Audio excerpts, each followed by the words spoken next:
Welcome to Western Perspective. I'm Madeline Lombardi. Paul Litwin is the founder of Men's Talk, an initiative designed to enhance the conversation around wellness and masculinity for those who identify as male within the community. We had the privilege of chatting to Paul about his organisation and his mission to break the stigma surrounding mental health, to create a positive future for men in Western Australia. Men's Talk is a health promotion charity. We're registered with the ACNC, and it is to deliver two major goals. And the major goals are to improve the mental well-being and health of men in general, and all men that identify as a man, as well as the prevention of male suicide in the community. Because these are the issues, particularly these two, that are really very important and also needing to be addressed in a more significant way than what they have ever been done before. I agree with you there. I've read up on your online bio, which remembers Malcolm. Was Malcolm the reason you started Men's Talk to begin with? Look, Malcolm goes back quite some time ago when he was a roommate with me and was a housemate, and it was unfortunate that he, a few months after leaving my house, that he committed suicide. So it was always at the back of my mind, but really the catalyst was after that. And in 2018, unfortunately, I lost two very good close friends to suicide, as well as my brother-in-law. And so it was a year that really, attending those funerals in particular, got me thinking about what do we need to do more in this space to be able to really make effective change. And so it was really then going around talking to people. I have an education background. I've taught for over 25 years, and was really in those discussions with a whole lot of people, including, teachers, doctors, psychologists, psychiatrists, and saying, what do we need to be doing more in the preventative space to be able to make a difference? And that's where Men's Talk was born. It's definitely a conversation that needs to be had, and something that's, even as of recently, that's happened in your past. 2018 was only 5 years ago now. Something that's still quite crucial to still have this conversation with, because so many men are affected, and it's that silent killer that we need to talk about more. Within the years that Men's Talk has been in business, what events and fundraisers have you achieved, and can you explain a little bit more? So we've got some absolutely fantastic programs that we launched, and they're very much awareness and also fundraising. It is difficult to obviously set up a health promotion charity and then to have it continually funded, and that is obviously a challenge for us, but not an insurmountable one. So it is about putting programs out there, particularly for the community, to be able to access resources, programs, events, activations. So, for example, we're going to be at the upcoming Australian Surf Lifesaving Championships, which is going to run for a whole week between the 25th of March and the 2nd of April. We're going to have an activation in that space that will allow people to actually come, to be a part, ask, have conversations, all of those things that they're going to be able to do because we are present there. So, and I think that's really important. We have what we call a boots on the ground strategy with events like this. We also have another program around the regions called the Blue Mind Roadshow, which we launched last year as part of Mental Health Week, where we travelled to Esperance and we were there for a program that we delivered to the community about better men's mental well-being, as well as the messages about the prevention of suicide and male suicide in particular. So it's those programs and those activations that actually does get the news out. And the messages are the same. So what we're trying to do is find different platforms to be able to deliver those messages, because different men will connect to different platforms. And that's what Men's Talk is all about.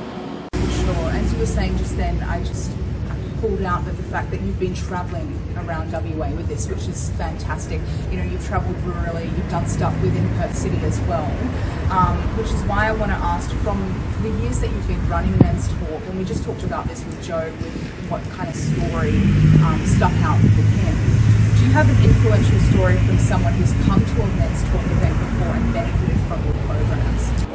I do, one that really does stick out. We have a fantastic relationship with Bunnings, and we started going out to Bunnings stores probably about 18 months ago, where we would establish an activation at the entry of a Bunnings store.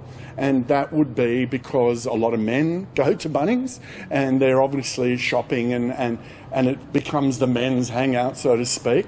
But what we found with the Bunnings connection was the ability for men and women to be absolutely discussing and having a chat about well-being that was either relating to them or to family members, friends, brothers, uncles, sons, fathers, whoever that might be. That became conversations because we were there, and it was the right time that they were feeling safe, supportive, to be able to have those conversations. And I remember this one conversation was about a couple of weeks before Father's Day. We had a father. He was about 52 years of age.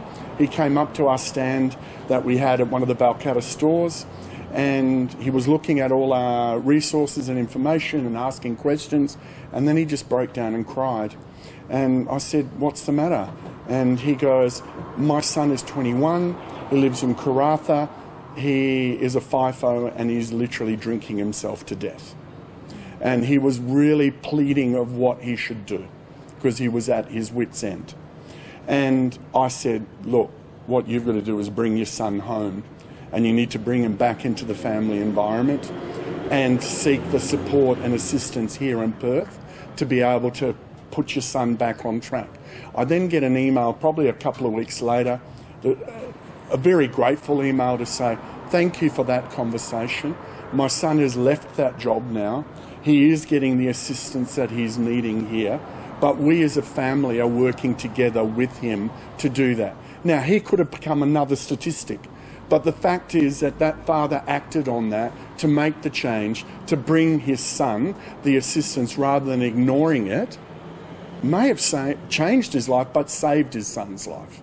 And we're very proud of that because it's one simple conversation that can really be the game changer. Fantastic story. You know, it's amazing how you spoke to the father to really speak to his son, to bring him back home. You know, it's almost stopping that intergenerational trauma from continuing, picking up where it left off, taking the son to start solving where the issue lies. So I commend you on that. Absolutely. It's a fantastic story. And lastly, Paul, what are you hoping for the Men's Talk legacy to leave in the future? We've talked, you know, I think it's only started as of 2021, is that correct? So only 2 years now, and from what I'm hearing, you've achieved so much.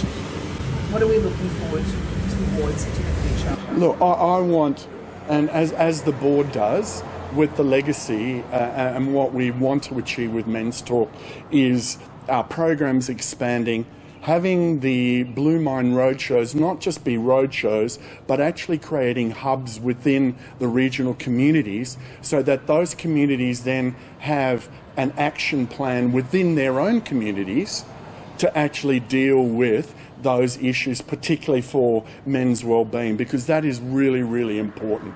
Because if we don't act on it, it's going to be a significant issue, a real issue. And it will be, you know, we know, because the data tells us, that 7 men in this country commit suicide every day. Now, that is not acceptable, and it's going to mean a long, hard war, so to speak, to be able to work with this and to change community, to actually bring community in with this, to make the change that we all want, so that men are going to be in this position of being able to accept who they are, to be able to talk about the circumstances that they have, what feelings they have, to be able to express themselves, but to also seek the assistance that they need rather than bottling it up inside and saying, "It's okay, I'll deal with it in my own time." And so if we can do that as changing the stereotypes, getting rid of the stigmas, and saying, you know what, it's okay to talk, it's okay to express your feelings, because after all, we're all human beings, and that's important.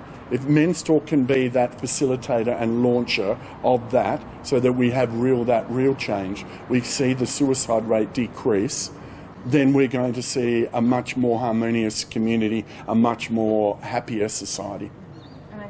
That was Paul Litwin from Men's Talk. You can read that and other premium news stories by subscribing to the WAMN Extra News Club, supporting independent local news and keeping democracy strong.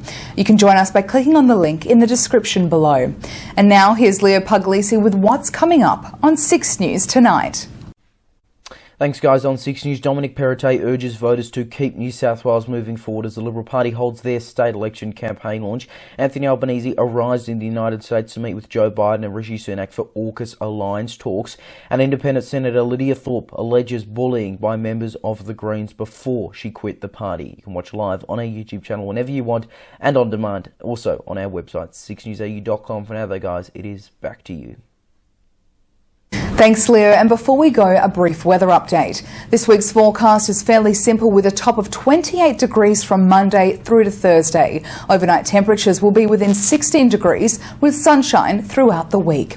And that's all from Western Perspective this Sunday. Steve Anderson will take over from next week until I see you again. It's back to you, Ivan and Melly. That was a very simple weather forecast indeed. Maddie, enjoy your vacation and thanks for everything. Thanks, Maddie. Thanks. And that's our weekly news and current affairs. We have the latest news on our website, wamnnews.com.au. Don't forget to subscribe to the WAMN Extra News Club so we can continue our work in the community. Full details on wamnnews.com.au/news/extra. From Melly and myself, we wish you good health, good night. See you next Sunday. Thanks for watching.